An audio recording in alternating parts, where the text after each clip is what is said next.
Can you hear me? Yeah, now it's okay. Good morning, everyone. Thank you. Well, I was there waiting, really excited to get on the stage. Actually, I thought I was coming here today to talk about the future, but listen to Ben actually brought me back 13 years in my life. And actually, I think that my role here is, well, to help you to not have the same mistake that I had 13 years ago. February 2009, very important month of my life. I got married. And I was living in China at that time, and I got a strange email, someone offering me a possibility to buy something that they were calling Bitcoin. And it was exactly the year and the month that the Bitcoin was launched, and it was basically, well, 0.09 cents of dollar. 2010, our kid was born, so I was offered $100 to buy. I said, come on, this is the pyramids that people steal money from you. My kid was born in 2010. We gave him a big teddy bear that cost us like 100 something. Still have it at home. And every time I see that bear, I remember that if instead of buying that bear, I had bought $100 in Bitcoins, I would have today $43 million. This is more or less what we're going to be talking today about the Metaverse. Metaverse is not a technology. Metaverse, it's a combination of a series of happenings that brought us, and mainly now the pandemic, that brought us to start developing parallel lives and parallel concepts in our lives. Probably it's the most democratic place in earth now that you can be yourself. Who has kids here? Raise a hand, please. Let me see. Okay, great. If you ask yourself what's a metaverse, probably you have no answer yet. But if you have your kids, they know. And what our kids, that he's 11 now, and they always tell me, look, Daddy, this is a 43 million puppy that I have in my house. Let me play. And every time now that the kid's doing the homework, my wife's saying, come on, go to play. Last big event we had in a metaverse called Fortnite, it's a game. They had 14 million players, users watching to this. This is not the future. This is happening already. What is a metaverse? Metaverse is 3D. It's an experience. It's about experience.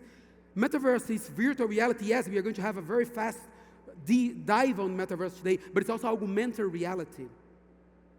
Metaverse is social. Metaverse is a place that now people are meeting and are trying to develop different perspectives of experience, and it's happening. And it's happening in different perspectives. We are now, if you try to make a list of what we call Metaverse, we have more than 160 places calling themselves the Metaverse.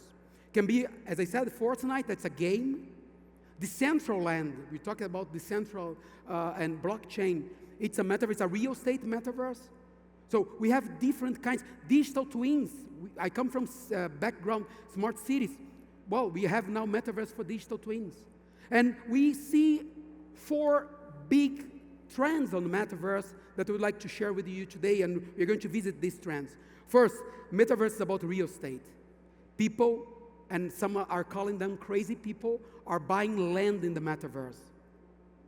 We had, just in 1 month, last November, we had more than $100 million bought in land in the metaverse, place that doesn't exist real. It's just a piece of software, piece of bits. We are forecasting 400 billion market by 2025. Then we have retail. Just last year, $40 billion were bought or sold, if you see the other perspective, on skins, clothes that we dress to go to the metaverse. Then we have entertainment. Well, I told these big concerts, and this is a very, very exciting market that's growing, live events in these experienced places. We are also forecasting a very, very big market of almost $800 billion on live events in the metaverse. And, well, the last one, and bring us here, we are advising governments now how to come inside the metaverse, is what we call digital twins, or the possibility of having a copy of a real thing inside a virtual world that we can plan and we can run experience, and we can also forecast and work on resilience, very important of the COVID. So the invitation is, let's go inside the metaverse. We see here the QR code. You can scan it.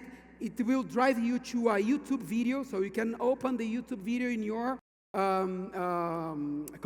cell phone.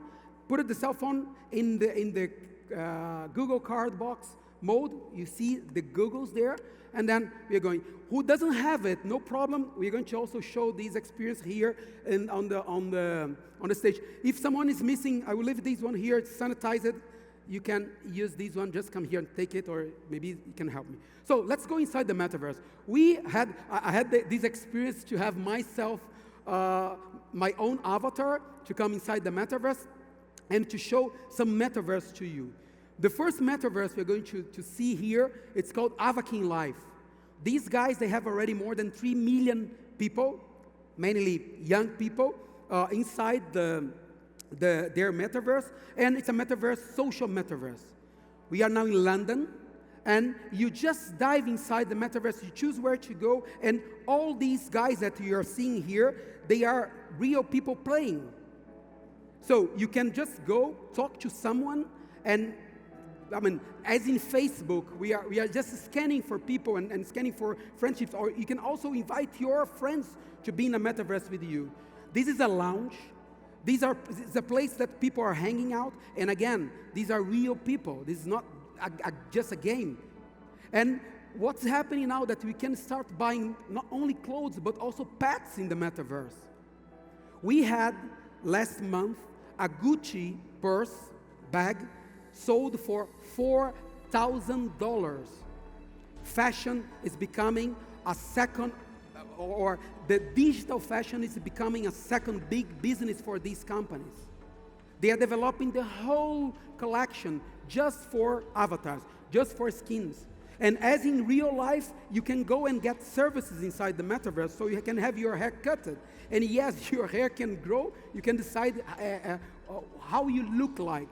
We are devising a South American big city in the metaverse, and one of the biggest points that we discussed with them is the possibility of having socially excluded kids that probably they have a lot of problems with prejudice in color, in education level, in social level. They come inside the metaverse and they just put a skin and they are like rich kids. Also, entertainment, as I said, is becoming very popular in the metaverse. Companies are now partnering with the local famous TV programs in countries to have this experience. And the last one, or more related to us, is the possibility of showing or interacting with your citizen or your client in an urban perspective. As I said, I come from the smart city world. We see here smart city growing a lot in the region. We had the panel yesterday. I had the honor to moderate with Joseph from Neon. Neon has already their own project for Metaverse that is not only digital, as I said, but also mixing with augmented reality. Metaverse will be exactly this space between what we were dreaming in the past when we were kids as a life online with the real life, helping us to enhance life quality. So this is a presentation that companies are doing to show their real estate development, not only in terms of city, but also in terms of internal place. And the last one, let's say, great success in the metaverse now, as I said before, are concerts. I'm going to bring you in a concert that was Travis Scott concert. That this concert, my kid was telling me a lot about this, that he was looking for having different clothes to go in a concert. Said, but Giovanni, you cannot go out of home. I mean, we are in the pandemic still. They still live in Italy, and we are deep in lockdown. And then again, back to 5 months ago, nobody was still talking before Facebook started discussing about Metaverse publicly. But these guys were already there. So my kid was invited to go to a concert. That was okay. But in the other way around, why not was education there? Why not? I was discussing with some governments, if you have the possibility to talk to these kids before they become legally citizens, you start building the future of our society. We were in traffic 2 days ago discussing how we solve this problem. And the problem is us, still us. We have the wrong mindset. We are not educated when we were a child to bring life quality to our urban life. I had the possibility to do a project with Lego for kids. This is one of the projects. Minecraft is related to this change of mindset for kids, but that was robotics for competition. So they're competing in robotics. Every year Lego has a different contest. That year, 2019, it was City Shapers. So they offer kids the possibility to bring solutions for cities. I was in a big stage talking for kids, and I asked them, what are you doing? So give me an example. And a kid raised their hand, said, okay. So he stand up, my name is John, I'm 8 years old, eight years old. So he started talking, and then I was wondering what I was doing, what you were doing when you were 8 years old. You're probably playing, but did you understand about what's happening at that moment? And this guy, he had a team of kids. The eldest one was 10 years old, and they were already building new technologies or suggesting new technologies to solve urban problems. This is about Metaverse. This is about the future. The future is already at your home, and you need to understand this. And again, back 2009, if I had bought these $100, it would be different now. So maybe these $100 now are knocking your door in the Metaverse. So this was this. We had just 15 minutes, so fantastic. Thank you very much. I hope you have enjoyed it. We are going to leave this video in YouTube for you if you want to then to discuss about this at home with your kids and your parents. I think that would be really, really a very productive discussion. Thank you very much, and yeah, enjoy your show. Thank you.